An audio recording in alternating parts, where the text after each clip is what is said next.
Hi, I'm Macy. And I'm Missy. We're best friends and business partners. And each week, we're going to bring you a quote that inspires us, and we're going to talk about it. Join us as we break down our favorite impactful messages for leadership and share how you can apply them to lead with confidence and purpose. Get ready for a fun and authentic journey into leadership, life, and everything in between.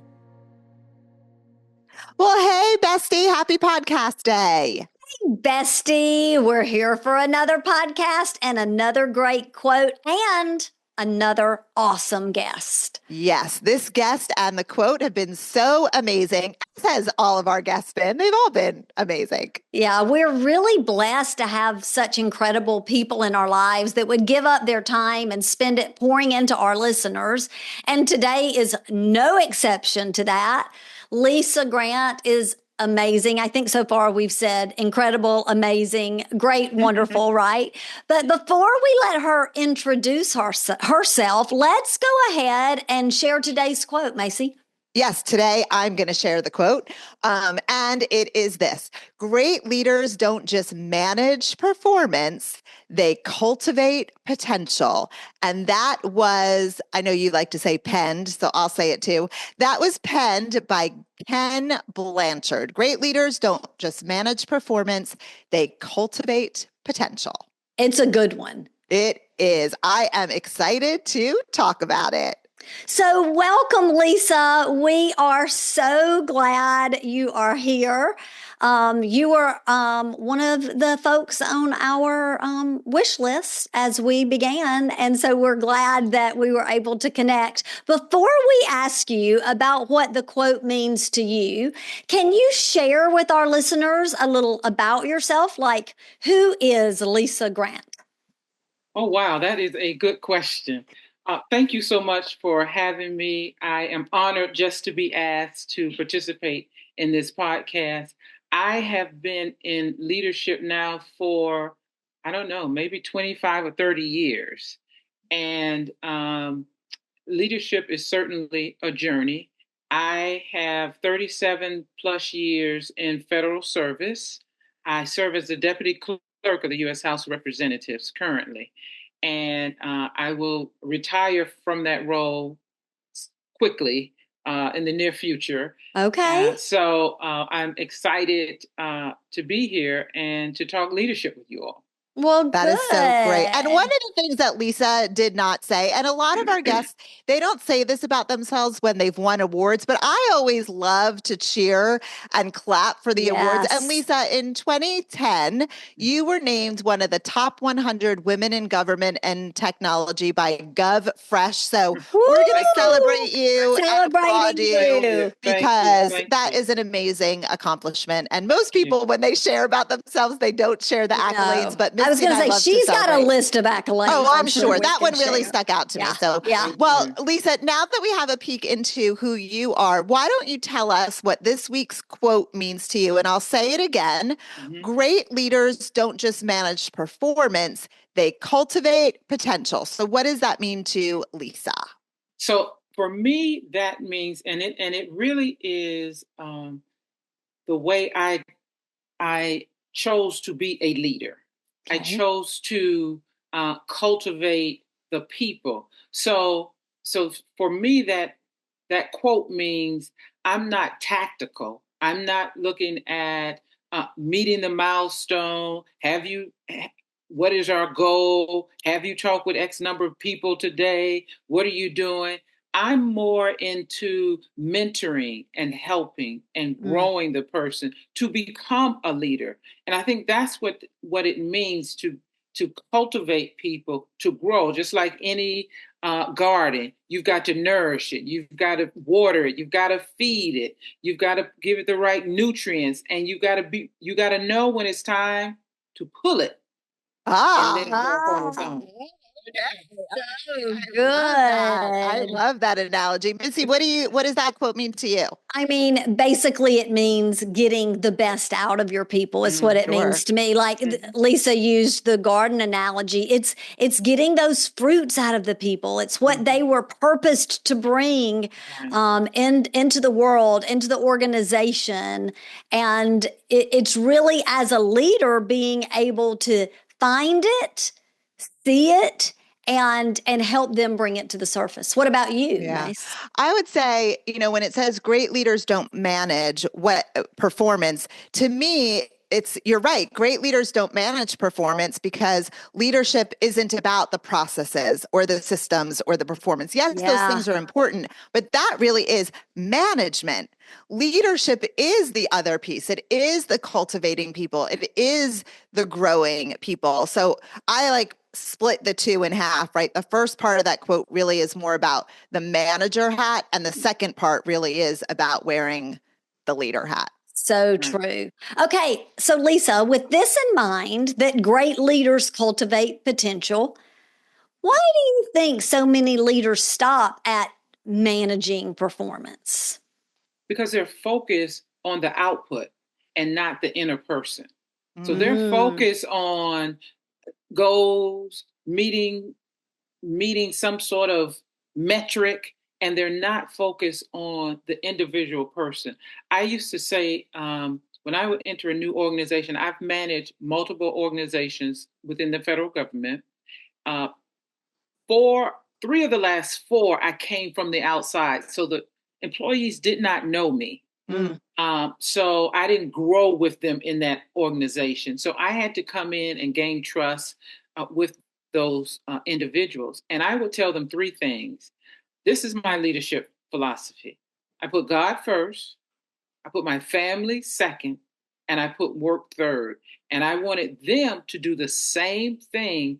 And that showed them that my focus is on them growing as an individual, not putting work first and saying, you have to be here, you have to get this done, you have to do that. And sometimes as managers, we get too bogged down in the project that we don't see the people who are performing it. And good. that is, I think that right there leads to micromanagement and it leads to burnout of your Sure, it employees. does. Yes. I was thinking as you shared that, Lisa, like what a gift you gave those people. And especially in government, right? Like, I feel like that's just such a different perspective than what most people won't have. And obviously, we've talked like there is a difference between managing performance and cultivating people or potential. How should managers or leaders, we like to say leaders, how should leaders do both things? Because they're both important. I mean, you can't just let your people roam free and go rogue all the time, right? There have to be some kind of metrics and KPIs and all of that. So the question is like, can someone do both at the same time? And should they, or how should they do that? Absolutely, you can do both at the same time. And I can tell you for me, how I did it was I invested in the people first. So I let my staff know I'm interested in you. I'm interested in your development. I see your potential. I believe you can do this and you can do that. And I gave them the flexibility to offer suggestions, to try new things, just cultivating them and nourishing them and being there for them. And I didn't have to manage the project after that because they would dive in to get the project done. I have never been in an organization when I had an employee who I did not invest the time in and they didn't do the work. Wow. I mean, listen, that is Lisa, powerful. Those are like music to our ears. And when we go into companies and we train, like we talk a lot about connecting with your people and pouring into your people, but it feels so good from my perspective and probably yours too, Missy, like that we are not the ones saying it because we preach it, right? We do. Our clients are probably like, okay, ladies, whatever. But the fact that you're saying it, that is really how you've been so successful as a leader by pouring into the person and then the rest will follow. Like, folks, if you're taking notes, Lisa is dropping that. gold. That should be like underlined, circle, highlighted, whatever. And I can tell you, go ahead, I Lisa. can tell you that I had an employee late in the evening, and I come on my office to do something. I'm not sure what I was doing. And I saw him sitting at his desk. And I said to him, I thought we chatted, early in the week, and your son was in a baseball tournament that started today. And he looked at me and he said, yeah, he has a game. It starts in about 30 minutes, but I don't get off for another hour. I will miss it. I said, no, because you'll never get that chance again. Whatever's on your desk will be on your desk when you come back in the morning.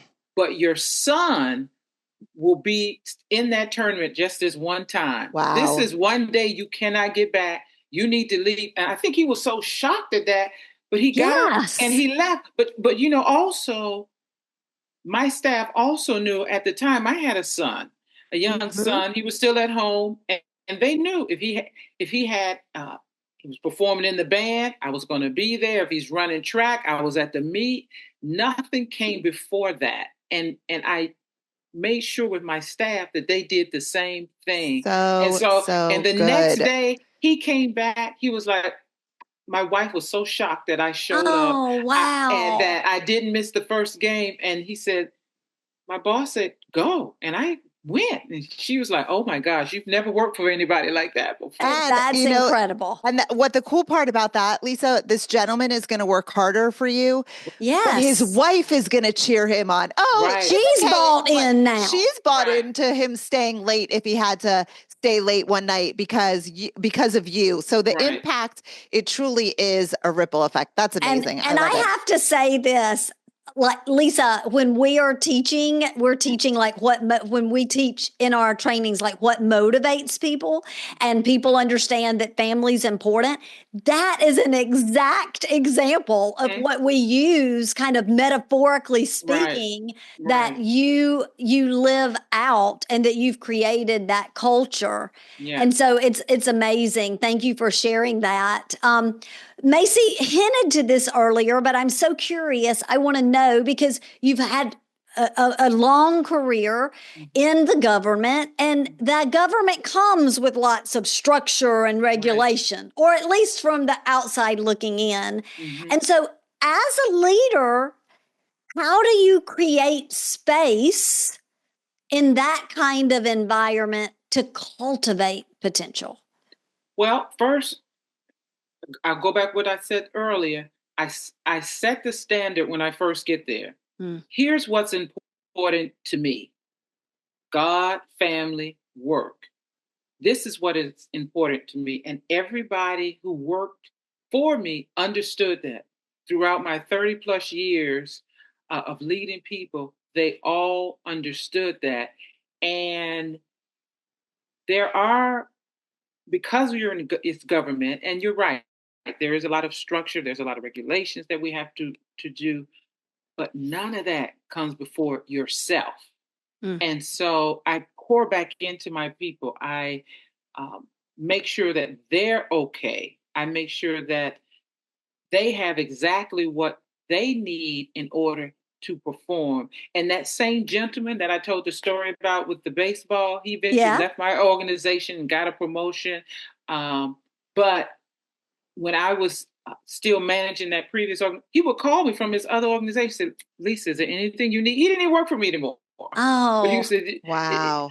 My coworker told me that you reached out to him for this, and I told him I'll take it because that's Lisa, and I want to make sure it's right. So it's just a constant pouring into people, but setting the standard up front, letting people know at the very beginning, this is the way I operate. And when I interviewed for that position, I told them, this is the way I see it. Wow. So that they knew. So you go back to being in government, they didn't say, oh, she came in here and now she's changed things. No, this is what she told us she was going to do exactly. Love it. Yeah. Lead this exact way. Yeah. Let me ask you, Lisa, if obviously Missy and I have both said it, so maybe it is a misconception about leadership in government. if you could change one misconception that people have about leadership in government, what might that be? Oh, that's a good question, Macy. Hey, bestie. We just got some amazing feedback from a client we recently worked with. Their team's morale and engagement skyrocketed after our training. I love hearing that. Companies are seeing higher retention, lower turnover, and even increased revenue and productivity because leaders are investing in their teams. And communication and team efficiency are improving, which we know leads to better customer service and huge cost savings. If you want these results, check out our website, Mpactful Messages, to learn how we can help you. And for more leadership tips and strategies, sign up for our newsletter, mmleadershipnews.com. Say that again, Macy. So we have misconceptions, I feel like, about what government and leadership in government is, right? There's a lot of misconceptions about leadership in government. If you, being in government, being a leader in government, if you could change one misconception that people have about leadership in government, what might it be? Probably that we don't care about the people.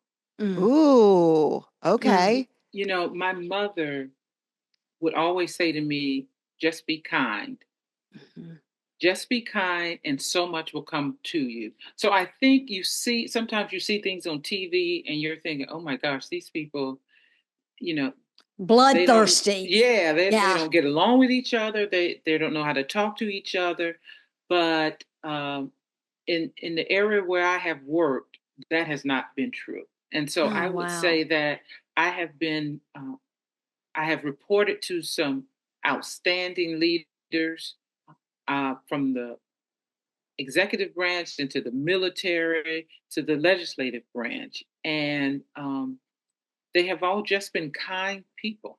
Yeah. That's heartwarming. I know. You're welcome, America. I'm glad I asked the question because, and that's really what we wanted to know. Like, what do people think that's really when you're on the inside that isn't true? So thank you for sharing that. I love that. That was a great question. Loved the answer. It gives us hope, right? Yeah. And then another question, Lisa, as it relates to the quote, and this could be for any industry, if leaders are focused on performance primarily, what holds them back from seeing and nurturing the potential in their teams? Do you think it's a matter of them being in their own way, or maybe they just don't know what they don't know?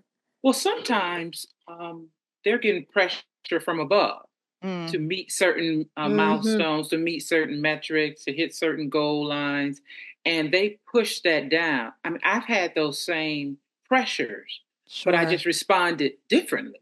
And I think as a leader, when those pressures come down, you have to say to your staff, I need to get this done. How can I help you with this? So good. What can I do to support you instead of just do it and have it done by, close of business on Tuesday? Right. It becomes a group effort.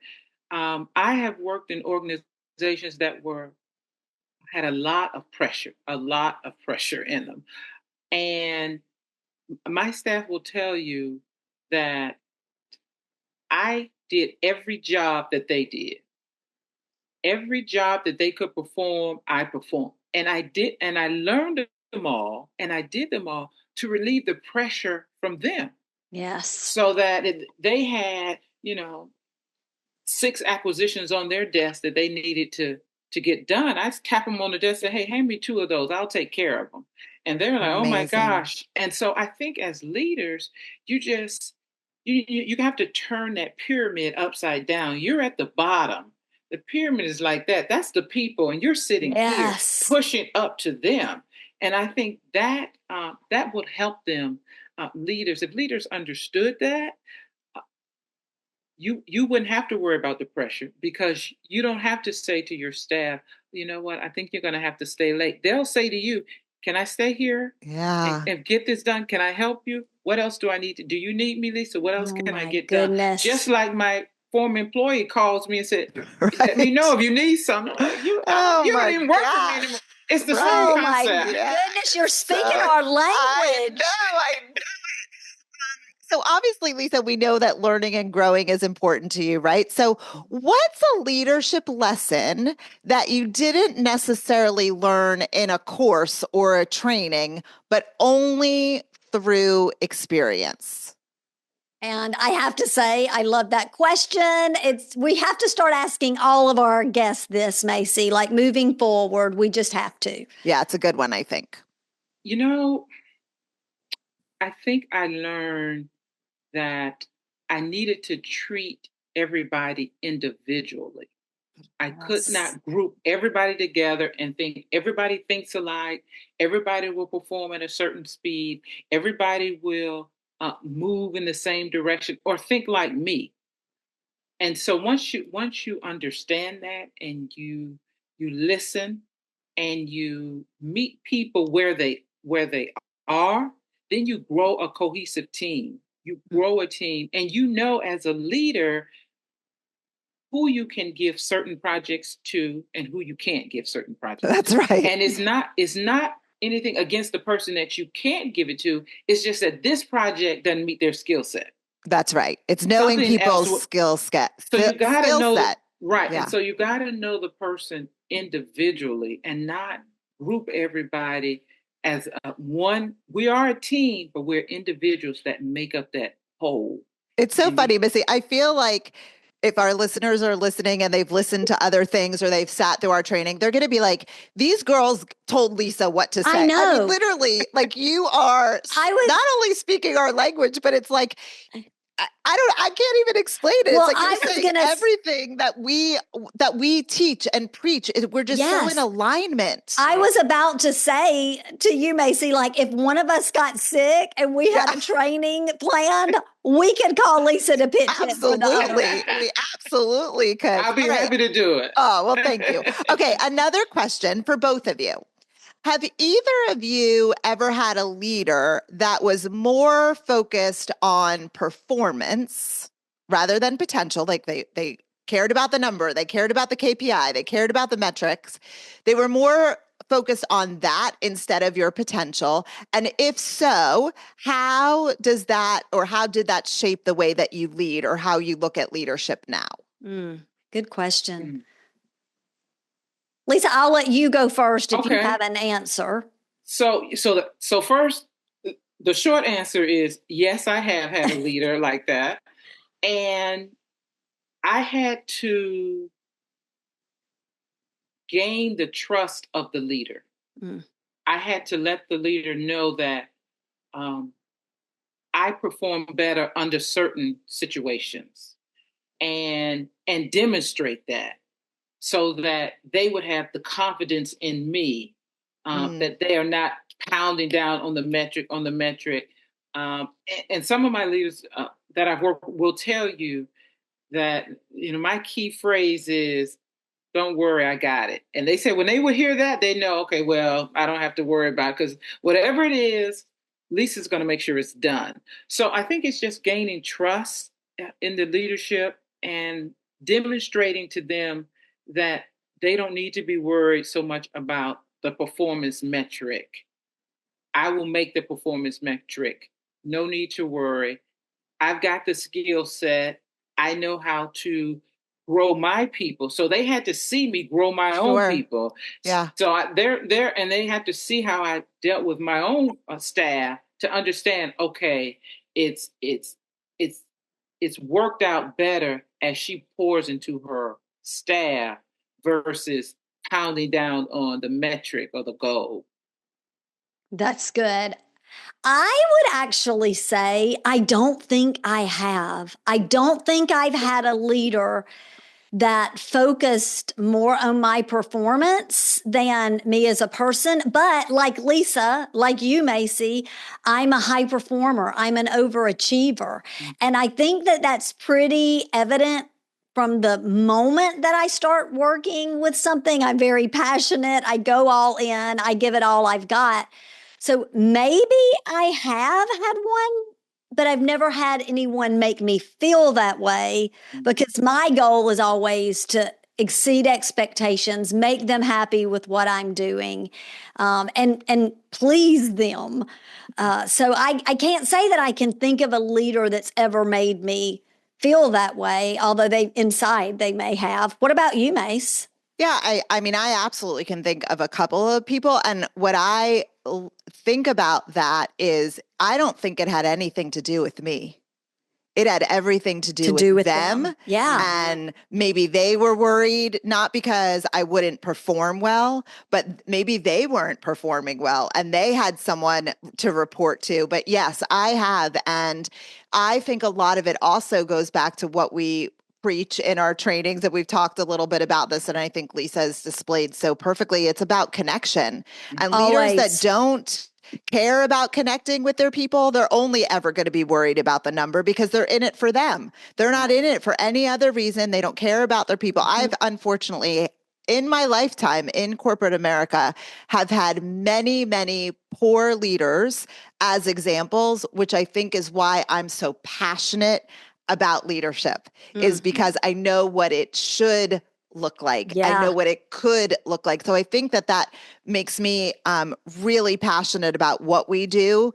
And I feel like an expert in it, not necessarily because I've been the best leader, but because I've been led so poorly in my life. I'm sorry about that. And that's okay. I just have to say, this is all so good. Like, I'm going back. I'm going to take notes on this one. I know. I feel like we say that a lot, but I do feel like there's so much gold in these episodes. Like, I never want to miss anything. And when we're having a conversation, I'm not going to take notes, but I know. But I will go back. It's good stuff, right? Sure. And that actually segues into our takeaway for the week. For our listeners, if you only take one thing from today's episode, let it be this: leadership isn't just about delivering results. It's about developing people. If you want lasting impact, invest in the potential of your people, not just their performance. That's right. At the heart of great leadership is this simple truth. It's not about meeting goals or checking boxes. It is all about growing people. Whether you're leading in government, business, or anywhere else, the most lasting impact you can make isn't a policy or a performance review. It's in how you actually see your people, believe in them, and help them rise. When leaders shift from managing tasks to cultivating talent, that's when real transformation happens for individuals, teams, and entire organizations. So good. So good. And Lisa, thank you so much for joining us today. Maybe we're all sisters. We didn't even know it, but we're all sisters, right? If our listeners want to stay connected with you, is there a certain place you want them to connect? How can they connect with you?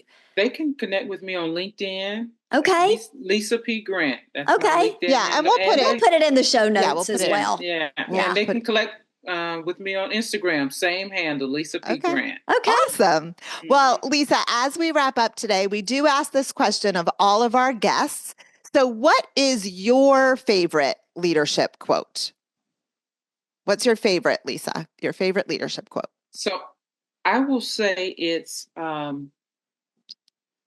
people won't remember what you say, and people won't remember what you do, but they will never forget how you make them feel.